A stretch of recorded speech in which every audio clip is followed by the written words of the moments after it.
तो भाइयों और बहनों, शतलोक आश्रमों के एक एक करके ताले लगने का समय आ चुका है, क्योंकि ये जितने भी आश्रम खोले गए हैं ये सतगुरु रामपाल जी भगवान के भक्ति विधान के विपरीत है। परमात्मा घर घर को आश्रम बनाना चाहते हैं, क्योंकि इन आश्रमों की जरूरत केवल उसी समय तक थी जब तक गुरुदेव भगवान ने एक जगह बैठकर हम भगत आत्माओं को भक्ति से दृढ़ करना था। और जब तक सतगुरु रामपाल जी भगवान धरती पर रहेंगे संत रूप में, सतगुरु रूप में, उस समय तक केवल उनको एक ही आश्रम की आवश्यकता है, एक से ज्यादा नहीं। और जब सतगुरुदेव अपने सतलोक को गमन कर जाएंगे, सशरीर अपने मिशन को पूरा करके, अपने बच्चों को भक्ति से दृढ़ करके, उसके बाद भी केवल जब तक ये भक्ति मार्ग चलेगा एक ही आश्रम रहेगा, जिस आश्रम में परमात्मा पूरी व्यवस्था करवा के जाएंगे। और ये बाकी जितने भी पाखंड के अड्डे हैं, जगह जगह जो सतलोक आश्रम खोल दिए गए हैं, ये सब बंद हो जाएंगे। ये तो वर्तमान में ही बंद हो जाएंगे, गुरुदेव भगवान के हिसार जेल से बाहर आने से पहले पहले बंद हो जाएंगे। शुरुआत हो चुकी है। दास ने बहुत समय पहले ज्ञान आधार से आप भाई बहनों को बता दिया था, और वैसे भी परमात्मा दास के मुख से जो बुलवाते हैं समय आने पर वो जरूर पूरा होता है। तो आज उत्तराखंड में जो इनका सतलोक आश्रम है, प्रशासन ने उसको सील मार दी, बिल्कुल बंद कर दिया। प्रशासन ने प्रॉपर्टी को अपने कब्जे में ले लिया। जैसे हरियाणा सरकार ने और सतलोक आश्रम बरवाड़ा को अपने कब्जे में ले रखा है, उस पूरी की पूरी प्रॉपर्टी को आज भारी पुलिस फोर्स के साथ में वहां का प्रशासन गया और उसको अपने कब्जे में ले लिया। कारण क्या था भाइयों और बहनों, मैं पहले भी वीडियो बना चुका हूं। एक हिमांशु जोशी नाम का व्यक्ति है जो काफी दिनों से सतलोक आश्रम मैनेजमेंट हरियाणा के पाखंड के पीछे पड़ा हुआ था। आज उस हिमांशु जोशी ने और उनके जो भी साथी हैं, उन लोगों ने आज उस कार्य को अंजाम दे दिया जिस कार्य के लिए काफी समय से वो लोग प्रयास कर रहे थे। यानी सतलोक आश्रम के ऊपर ताला उन्होंने लगवा दिया है। प्रशासन ने सील आज मार दी है। पहले आपको एक छोटा सा वीडियो सुना देता हूं मैं, और साथ के साथ मैं सतलोक आश्रम मैनेजमेंट हरियाणा, जिनकी भक्ति में तो रुचि है नहीं, पाखंड में रुचि है, पब्लिसिटी में, दिखावे में, और जिन्होंने अपना एक न्यूज चैनल खोल रखा है, सा न्यूज चैनल, हर खबर सबसे पहले, तो ये वाली खबर दिखाओ ना अब संगत को। अरे अब कहां गए तुम्हारे कैमरे, अब कहां गए तुम्हारे पत्रकार? अब संगत को ये खबर क्यों नहीं दिखा रहे सतलोक आश्रम न्यूज चैनल वालों कि भाई हिमांशु जोशी ने हमारे इतने प्रयासों के बाद संगत ने एडी से चोटी तक का जोर लगा लिया है, संगत ने खून का पसीना कर दिया, और ना किसी प्रकार की मदद हमारी कोई गुरुजी ने करी, ना हमारी किसी प्रकार की मदद कोई प्रशासन ने करी। हमने प्रशासन के भी तलवे चाट लिए। डॉक्टर चांद राठी, सतलोक आश्रम का मीडिया प्रभारी, प्रशासन के तलवे चाट चाट के जीभ में छाले डाल के रह गया। प्रशासन ने भी नहीं सुनी, संत रामपाल जी भगवान ने भी नहीं सुनी। और एक हिमांशु जोशी, एक 2 कोड़ी का जीव, अदना सा एक लड़का, और उस लड़के ने इनके उत्तराखंड के सतलोक आश्रम पर आज ताला लगवा दिया, सरकार ने अपने कब्जे में ले लिया। तो भाई चलाओ ना ये न्यूज। अरे तुम तो बहुत बड़े न्यूज चैनल वाले हो, हैं? तुम्हारे अलावा तो सच्चाई कोई दिखाता ही नहीं, कोई बताता नहीं। तो दिखाओ ये न्यूज, चलाओ वीडियो कि भक्तों, ना तो आज गुरुजी ने अपनी कोई मदद करी, ना प्रशासन ने अपनी कोई मदद करी, और ना ये सतलोक आश्रम मैनेजमेंट हरियाणा के बड़े बड़े कोऑर्डिनेटर जो भक्तों के ऊपर शेर बन के फिरते हैं। भक्तों को तो 2 मिनट में मां बहन की गालियां निकाल देंगे, लठों से मार देंगे। और आज इनकी हवा निकल गई सबकी। एक लड़के ने इनके आश्रम के ऊपर आज ताला लगवा दिया। तो चलाओ ये न्यूज भाई। अरे तुम तो भारत को भ्रष्ट मीडिया से मुक्त करने के लिए ये न्यूज चैनल खोले हो ना, तो दिखाओ ना। अब क्यों डर गए तुम? संगत में तुम्हारी बेइज्जती होती है ना, आम समाज में तुम्हारी बेइज्जती हो रही है ना, इसलिए डर रहे हो। तो काहे कि तुम फिर न्यूज चैनल चलाओगे नालायको? ना तुम्हारे से भक्ति ढंग से हो पाई, ना तुम्हारे से ये मीडिया चैनल ढंग से कोई चल पा रहा। अरे क्या करोगे तुम? ना घर के ना घाट के धोबी के कुत्तों, क्या करोगे तुम? तो आप भाई बहनों को मैं दिखा देता हूं ये जो न्यूज़ आई है आज, मीडिया चैनल में भी न्यूज़ आई है, काफ़ी लोगों ने भी वीडियो बना बना के डाले हैं। ये लोग तो आपको नहीं बताएंगे, आश्रम वाले तो ये तो केवल अपने मतलब की चीज़ें बताते हैं, जहां से इनको धन प्राप्त होना हो, जहां से इनको ज्योति पाठ और दान का पैसा आना हो, ये केवल उसी चीज का प्रचार करेंगे। विशाल भंडारा, देसी घी का भंडारा, जून में भंडारा, कबीर भगवान का भंडारा, आओ ज्योति पाठ कराओ, पाठ प्रकाश कराओ, लड्डू जलेबी बर्फी खाओ। ये केवल उसी चीज का प्रचार करेंगे जिस प्रचार में इनको पैसा मिले, इनको धन मिले। ये सच्ची खबरें नहीं बताएंगे ये। और हल्द्वानी के डहरिया से बड़ी खबर है, बाबा रामपाल का आश्रम सील और भारी पुलिस बल की मौजूदगी में यह आश्रम सील कर दिया गया है। सिटी मजिस्ट्रेट के निर्देश के बाद ये सील करने की कार्रवाई की गई है। आवासीय नक्शा पास करके बनाया गया आश्रम। आपको बता दें कि जिस भवन में आश्रम बना हुआ है वो आवासीय नक्शा पास कराकर बनाया गया है, जो कि प्राधिकरण की बिल्डिंग बायलॉज के विरुद्ध है। बिल्डिंग में असेंबल करके अलग अलग कमरे बनाए गए थे और इस मामले को लेकर पूर्व में नोटिस भी दिया गया था।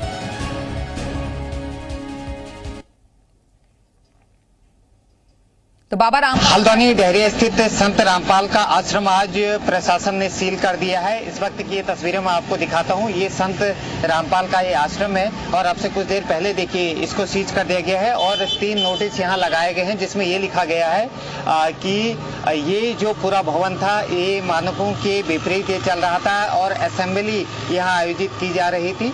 तमाम तरह की शिकायतें जो है प्रशासन को मिली थी। इसके अलावा एक सो कॉल्ड नोटिस भी इसमें जारी किया गया था और तमाम चीजें इसमें दिखाई गई हैं कि किन किन मानकों का उल्लंघन यहाँ किया जा रहा था।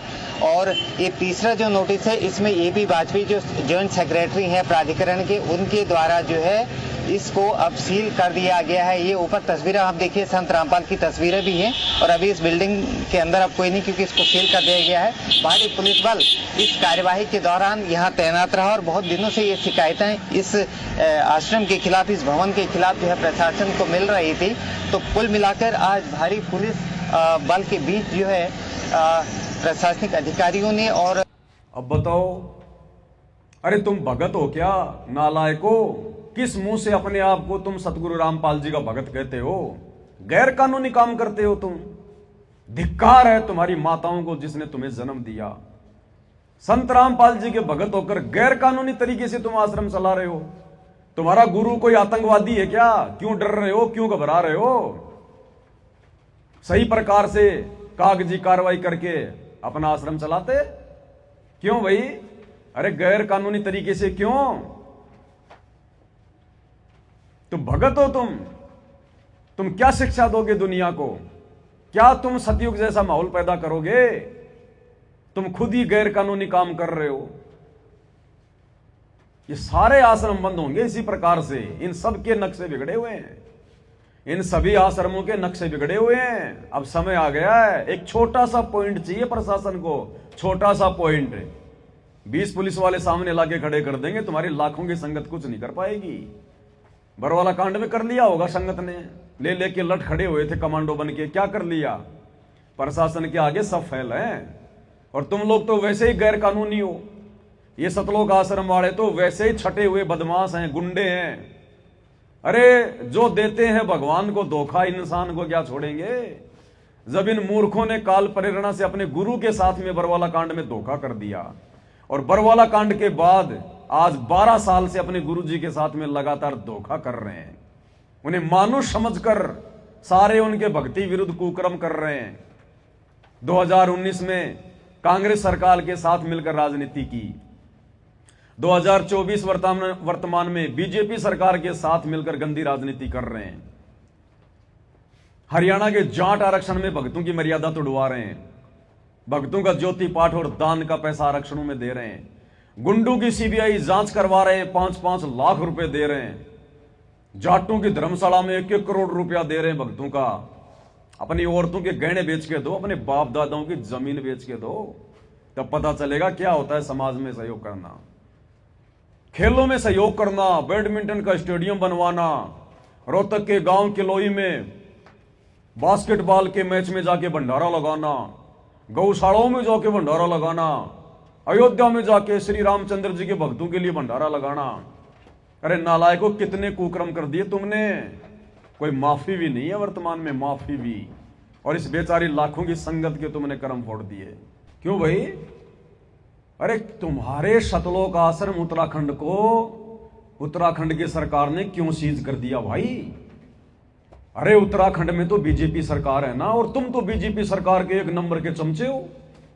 तुम्हारे जितने तलवे बीजेपी सरकार के किसी ने चाटे ही नहीं। अरे बीजेपी सरकार तो तुम्हारी है, तुम तो उसकी गोद में बैठे हुए थे। नरेंद्र मोदी की रैलियों में भक्तों को बसों में बैठा बैठा के भेजा करते थे। अरे क्या हुआ? उसी बीजेपी सरकार ने तुम्हारे चप्पल निकाल के तुम्हारे मुंह पे धे धड़ाधड़ धे धड़ाधड़ धे धड़ाधड़ गिंडी बना दी, तुम्हारी गिंडी फुटबॉल। क्या हुआ? अरे जाओ ना उन नेताओं के पास में, अरे भीख मांगो, प्रार्थना करो, रहम रहम बीजेपी सरकार, रहम। हम गरीब आदमी हैं, इन आश्रमों से तो हमारा धंधा चल रहा है, हमारे बच्चे पल रहे हैं। आश्रम बंद ना करो, आश्रम बंद ना करो, तुम जो कहोगे हम करेंगे। अरे जाओ, अरे रहम की भीख मांगो बीजेपी सरकार से। देख लो, आई सरकार तुम्हारे काम। अरे आई बीजेपी सरकार तुम्हारे काम, आए ये राजनेता तुम्हारे काम, जिनके तुम तलवे चाट चाट के अपनी मर्यादा तोड़ के बैठे हो। पता चलेगा आगे धीरे धीरे, अभी तो शुरुआत है, शुरुआत। तो कहने का मतलब भाई और बहनों, हमने तो शिक्षा लेनी है, शिक्षा। इन मंद बुद्धि सतलोक आश्रम मैनेजमेंट हरियाणा वालों की घटिया हरकतों से हमने शिक्षा लेकर आगे बढ़ना है। सत्सेवकों ने, हमने निकट भविष्य में ऐसी गलतियां नहीं करनी। क्या शिक्षा मिलती हमें? गुरु की गैर हाजिरी में आप और हमारा जो समय होता है वो परीक्षा का समय होता है, परीक्षा का।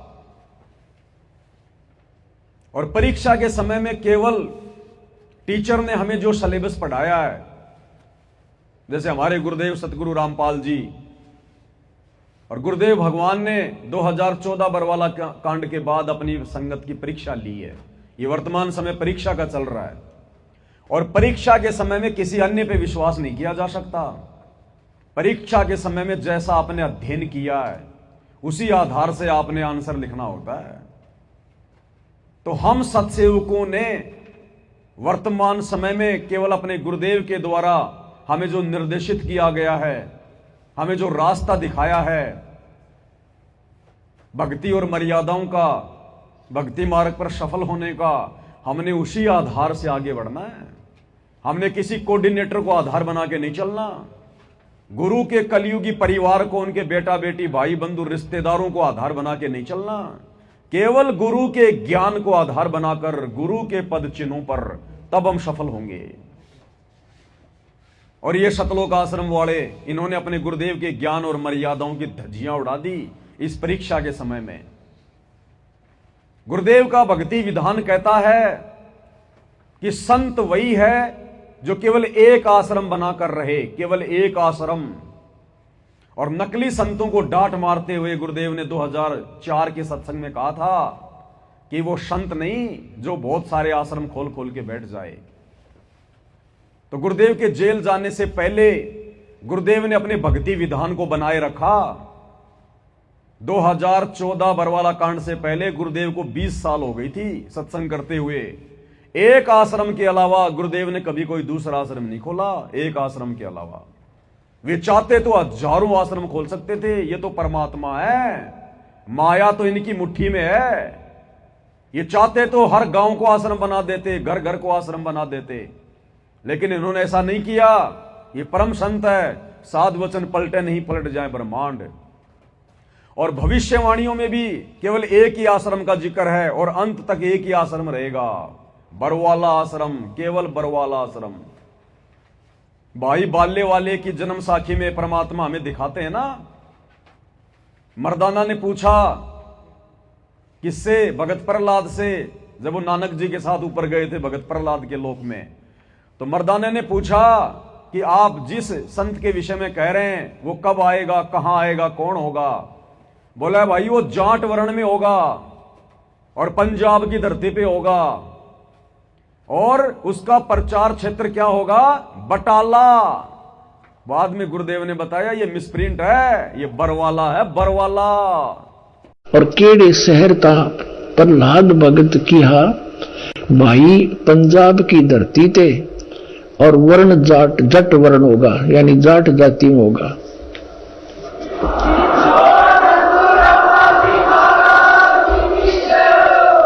और शहर बटाले, यो बरवाले का बटाला लिख दिया ना, यो था बरवाला, बरवाले में उसी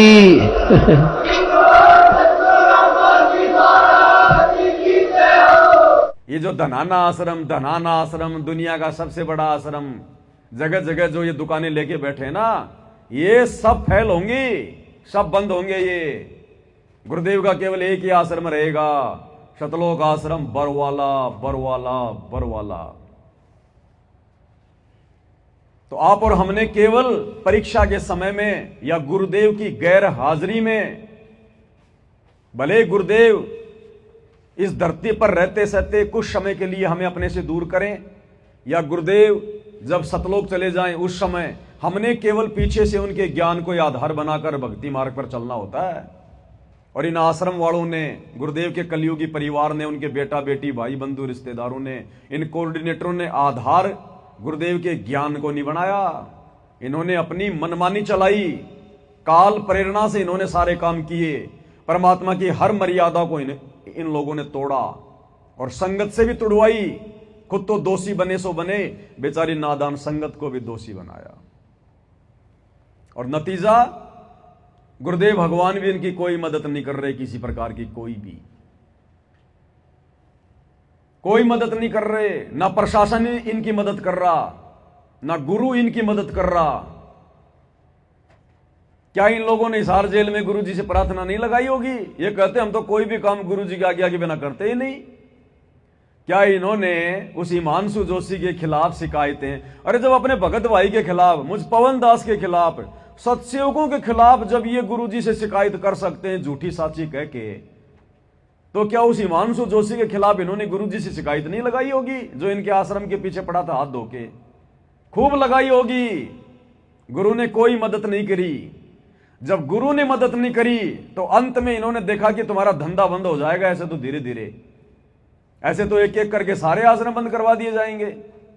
फिर ये उत्तराखंड के प्रशासन के पास गए, चांद राठी और बड़े बड़े लोग आश्रम वाले, और प्रशासन के आगे मैंने आपको वीडियो दिखाया था उस दिन, वो चांद राठी कैसे कह रहा है, साहब हम गरीब आदमी हैं, हम कबीर पंथी हैं, हम गरीब आदमी हैं, हम आपसे रहम की भीख मांग रहे हैं, हम आपसे ये प्रार्थना करने आए हैं।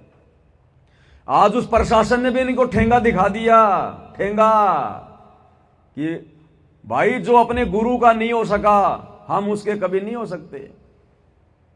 जो अपने गुरु का सगा नहीं हो सकता, उसका प्रशासन कहां से सगा हो जाएगा? ये तो शुरुआत है, आगे चलो क्या होगा, ये काल तुम्हें कहां से कहां लेके जाएगा। और आज उस आश्रम में प्रशासन ने सील लगा दी, सील, और धीरे धीरे इनके सभी आश्रमों में सील लगेगी, क्योंकि जितने भी आश्रम है गुरु जी के ज्ञान और विधान के खिलाफ है। तो नतीजा तो आएगा भाई और बहनों, अगर आपने फसल बोई है तो परिणाम तो आएगा, फल तो लगेगा। अगर गेहूं का बीज बोया है तो गेहूं आएगा, भांग का बीज बोया है तो भैया भांग उगेगी। तो 2014 बरवाला कांड के बाद इन लोगों ने तो धतूरे के बीज बोए, भांग के, धतूरे के, तो भैया अब खाओगे तो नशा ही होगा। अब तुम्हारे उल्टे दिन शुरू हैं।